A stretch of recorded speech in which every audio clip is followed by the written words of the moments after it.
Ahead of the game, Newcastle and City fear rivals ganging up on them.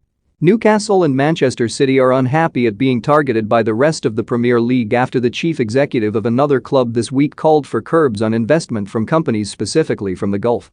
Sportsmail has learned that the explicit geopolitical reference to funding from the region came in an email sent to the other clubs before the emergency Premier League meeting on Monday, at which they voted to introduce a one-month ban on sponsorship involving related parties.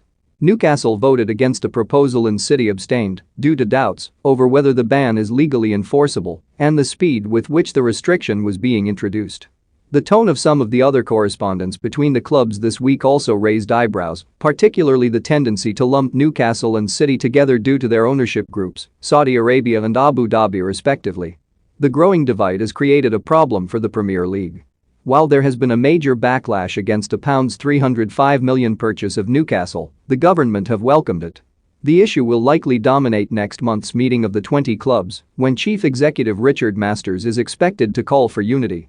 Manchester United have been plotting to sign Calvin Phillips since last summer, when their decision to sell Daniel James to Leeds for just £24 million was influenced by their desire to improve relations with their rivals. United will not make a formal move for the England midfielder until the end of the season.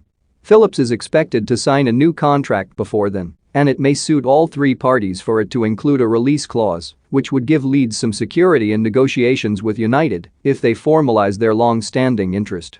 The vaccination rate among Premier League players remains below the national average for comparable ages despite an improvement in the situation in recent weeks. The Premier League revealed this week that 68% of players are fully vaccinated, slightly less than the national picture for 18 to 39-year-olds of 70.6% in the latest data published by NHS England on Thursday. Newcastle may struggle to sign players during the January window because many of their rivals are pledging not to trade with the club in the hope of condemning them to relegation.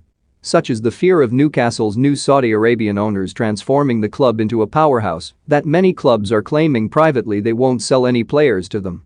Newcastle are aware of the situation and are expected to focus on signing players from middle-ranking European clubs in January. Any deal from a Premier League club that does go through will cost Newcastle a huge premium. The EFL are lobbying for fans to be allowed to drink alcohol in the stands in all divisions from the Championship down.